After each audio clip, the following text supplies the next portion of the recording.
Dallas Cowboys, obviously, one of the storylines all the time in the NFL. But I appreciate the way Schottenheimer has handled himself. I appreciate the way he said, we're here to win championships. We're here to win. He didn't sound like a goober at all. Didn't sound like goober. Duval. And I love Schotty. Yeah. Legit. So it's been hard to kind of watch the entire world react the way it has. I think he's an incredible candidate. I think he's exactly what coaches or owners are looking for. He's been around. He's been in charge. He commands the whole team with his leadership. He's got great background. He's been through our program for enough years that I know that he's got his philosophy in order. He's got his approach and how he would do it because we've worked on all that stuff, and so he's ready to go. So Brian was my offensive coordinator in New York. I hired him when San Diego was the Chargers. They'd given us problems in New England. I wanted to get someone from that system, so I brought Brian in for an interview.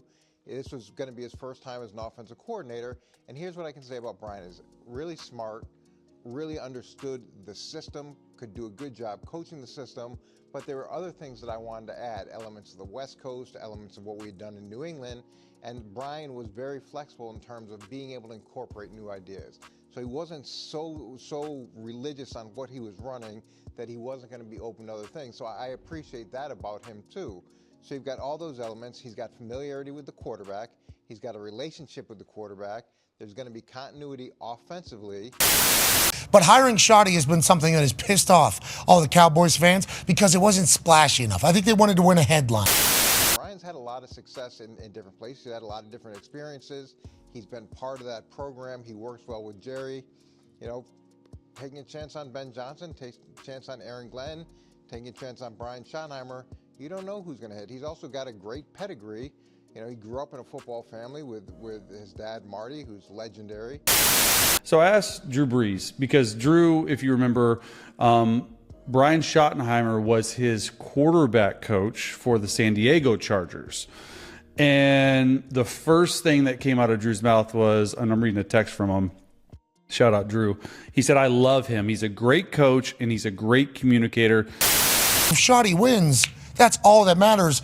I think he's going to. He has so much life experience in the NFL world, dealing with stars, dealing with people like Jerry Jones, dealing with the NFL, dealing with rules changes, evolving, everything like that. And I know he's only been an assistant coach, but he's the son of a great head coach. He's literally grown up in the buildings. I think he's going to do an okay job. And I think what he did at the press conference was also good. But how can you tell how anybody's going to do? Obviously, the starting point for me would be things that our players do well. You're always going to start with that. If your system's not flexible enough to do what your players do well, then you're probably in the wrong business. But I'm a big believer in cut splits, big believer in shifts and motions to distort things. We're going to do a great job of marrying our runs and our passes and make those look the same. I'm proud to say that 2 different times in my career as a coordinator, we led the league in rushing. And they go hand in hand. The running game and the action passing game go hand in hand. You know what? I thought it would be a cold day in hell before I ever got up here and had to make an entire show about the media actually trying to talk sense into Dallas Cowboys fans and the media being disappointed with how dramatic we've been over the hiring of Brian Schottenheimer. Not only is the media standing up for our new head coach, but people from within the building that many of you still actually respect that don't have the last name Jones also wanted to make it very clear that Brian Schottenheimer sold him on his vision as well. Let's get right into this. Be sure to subscribe for more Dallas Cowboys content. And be on the lookout, man. I got a drought therapy show dropping a little bit later today because a lot of people, man, they really got hung up on the whole drought situation from Stephen Jones. But we got a very interesting show I'm going to show you guys a little bit later. But as far as this goes right here, we have Will McClay making comments about Brian Schottenheimer and the fact that Will McClay was also involved in the process of bringing Brian Schottenheimer in as the head coach for the Cowboys. He gave this quote as it pertains to that situation. I've been part of the whole process. They allowed me to be a part of it and to visit with the different candidates and whatnot. Hearing what people brought, we're going to bring to the table and what we're trying to do. So that was very important to be a part of and hear the vision of different people. And then seeing and believing in the vision of Schotty and Schotty believing in the vision of what we do on our side and getting good players in. So it was a very interesting time and I'm very excited about working with Schotty and the staff. Then he also said this. What sold McClay on Schottenheimer was, quote, just knowing him and being around him, knowing where he came from. I mean, a lot of the things that you've heard are very true. Where in this day and age in the NFL, it's the new hot shot that's been maybe around 3, 4, 5 years coaching. Well, Brian was that guy. He's got that passion. He's got that commitment. Grew up in football, can have a conversation with anyone and an honest conversation with anyone.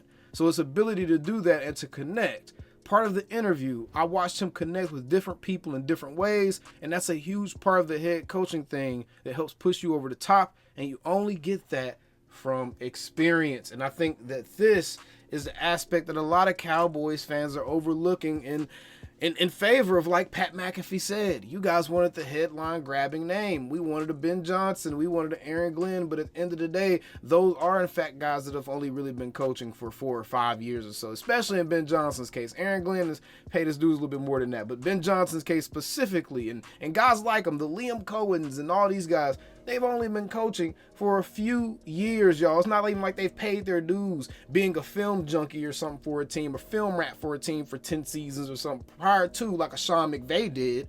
Those guys are brand new coaches. This is a lot like going and finding a new doctor. Do you feel more comfortable with the doctor that's been in that practice for 20 plus years, or you want the brand new doctor that's fresh out of med school? I don't know about you, but I would feel more comfortable with the guy that's seen some things, that understands different situations, that understands how to react to different situations, that understands how to keep up with the times, right?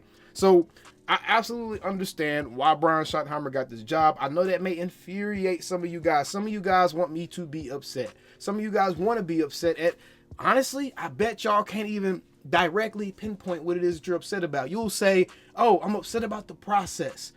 What process? What about the process are you upset about? Are you looking at how all the other teams in the league are going about their process? Have you looked at how the other teams have turned out, even with the processes that they have in place? You're talking about the Chicago Bears getting the premium candidate on the market. They're a team that has been in perpetual hell for a very, very long time. No matter who the head coach has been, no matter who the quarterback has been, they've had number 1 picks. They've had pick of the litter. Hell, they had the best setup possible going into this season. Last offseason, they had amazing free agency, an amazing draft, and the Bears are supposed to be a Super Bowl champion. And now look at them. They're out in the market for the best coach available. Look at all these different organizations. The Jaguars, you got Mr. Duval out there, one of the brainiac hotshot head coaches everyone wanted, Liam Cohen. Now we see he's a freaking cornball, and that matters. You need grown men to want to follow you. You being a cornball matters. Look at all these different situations. We have no clue. We just have to wait and see. That's been my only point. It's not about trusting the Joneses. It's not about being excited. It's about not being so hung up on the last 30 years, not being so hung up on what Jerry did to Jimmy, not being so hung up on what Jerry did to Tom Lynch, not being so hung up on all of this stuff that you can't see when things are actually starting to look a little bit better right in front of you. Even if you don't want to believe in what you're seeing, it's a little bit different. It's a little bit different this time with the coach, with the guy they went out and got, with the things that he spoke to us about as it pertains to what he wants to do differently with this team, with this organization to make it better. What was a point of emphasis for him that he knows was a point of emphasis for us as a fan base? The culture, holding each other accountable, relationships, being able to actually be honest with each other and have honest dialogues, and bringing in players who are ultra competitive, who love the game of football, etc., etc., etc. The strategic points he made. Jerry and Steven finally admitting, hey, maybe we do need to go back and take a look at how we're doing things, because maybe we're a little bit wrong. All of this stuff, and we're all sitting here belly aching to the point to where now the national media is having to tell Cowboys fans, relax, relax. This is a damn good coach you got. Just wait and see how it happens, guys. No one's saying we're going to win a Super Bowl. No one's saying we're going to be the best team ever. But I am saying this man is qualified. And just like any of the other coaches on the market, we have no clue how it's going to turn out. It's not like Jerry actually went out and hired a Jason Witten for this job. Brian Schottenheimer is probably the most qualified candidate on the market if we actually look at it objectively. So I'm just saying, we still same old Cowboys. Calling me, texting me, paging me, asking me, am I still them boys? Y'all usually check on me. Listen. I'm still them boys. Hey! Woo! Hey! I'm still them boys.